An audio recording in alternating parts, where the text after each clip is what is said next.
So here we have the Nissan Qashqai on a 66 plate. I'm going to start off by showing you around the outside of the car, and then we'll hop in and run through some controls on the inside.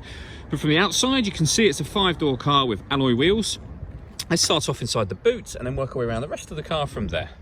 So as we approach the boot, you can see we have reversing sensors, plenty of boot space as well, along with that 60/40 split folding rear seat. And then you can lift and remove these tray sections for even more space.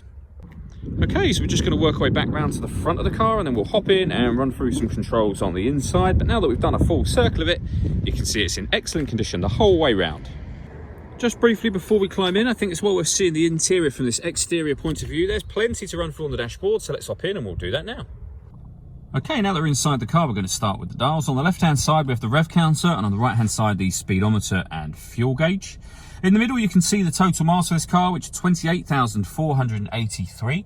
You can change the information displayed above that by using buttons on the steering wheel. So at the moment, you have a digital readout for the speedometer, but there are other menus, your settings, as you can see there, tyre pressures, driving aids, your audio menu, and eventually back round to the beginning again. If we back out to the steering wheel, the buttons I was using just a moment ago are here. We've also got stereo controls over on that side. On the right-hand side, we have cruise control and speed limiter, as well as the ability to answer and end phone calls. That is, of course, once you paired the phone up, and that is done over on the central stereo area just here. Amongst other things, but the phone is just there. Hit that button, and then use this dial to select. So, for example, to pair device, you then push that button in should you wish to. When it comes to music, we have the radio, first of all. We have FM, as you can see, and AM, and then back round to the FM again. If you want to listen to your own music, you can do that via the CD player. This car's also got auxiliary and USB inputs as well. So plenty of ways to listen to your music in this car. Working our way down, we have dual zone climate control, so you can adjust the driver and passenger temperatures, the fan speed up and down. You can determine where you'd like the air to be distributed. When you're happy with those settings, that button turns the air conditioning off or back on again.